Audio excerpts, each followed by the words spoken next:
Erik Menendez has just been denied parole after more than 3 decades behind bars, and the ruling has sent shockwaves through the true crime world.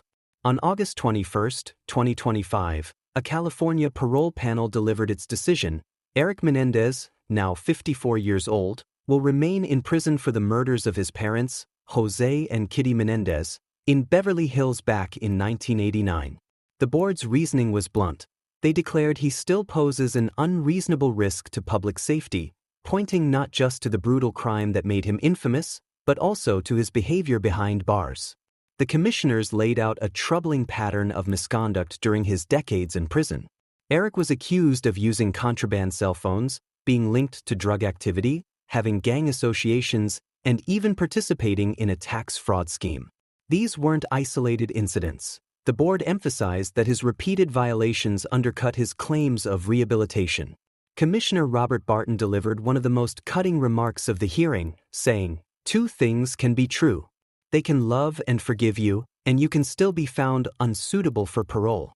In other words, no matter how much family support Erik has, his actions inside prison still weigh heavily against him. This was Erik's very first chance at parole after a judge resentenced both him and his brother Lyle in May 2025. Originally, the brothers were sentenced to life without parole in 1996, but Los Angeles prosecutors under former District Attorney George Gascon pushed for a resentencing, reducing the punishment to 50 years to life with the possibility of parole. It was a stunning reversal that gave the Menendez brothers their first glimpse of hope in nearly 30 years. But when Erik finally faced the parole board this week, that hope was ripped away. And the blows didn't stop there.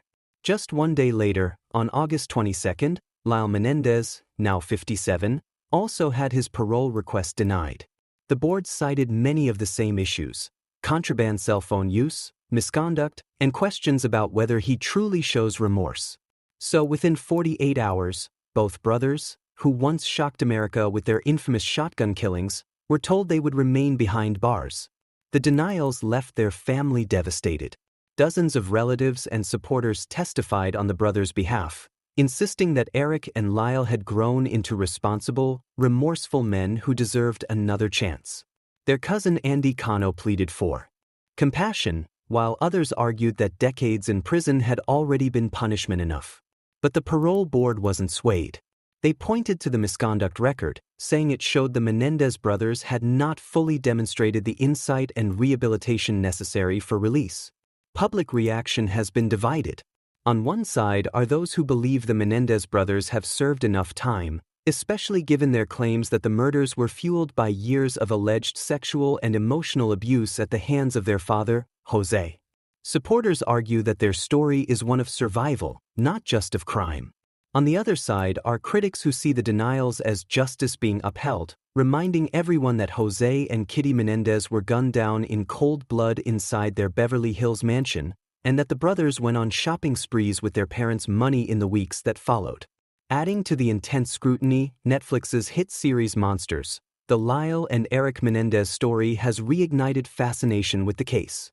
The dramatization reintroduced the story to a whole new generation, sparking debates on TikTok, Reddit, and true crime forums about whether the brothers are victims, villains, or perhaps both.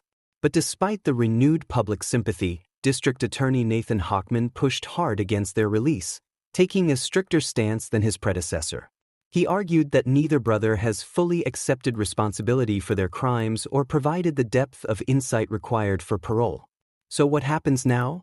Both Erik and Lyle Menendez will remain in prison, and under California law, they'll have to wait at least 3 years before another parole hearing is possible, though legal teams could push for earlier reviews under certain circumstances. For now, the brothers' long shot at freedom is off the table once again. More than 36 years after the shocking murders that made them household names, the Menendez brothers' story is still unfolding, equal parts tragedy, scandal, and courtroom drama. And with Hollywood continuing to spotlight their case, public fascination isn't going away anytime soon. Make sure to like, subscribe, and stay tuned for more celebrity updates just like this.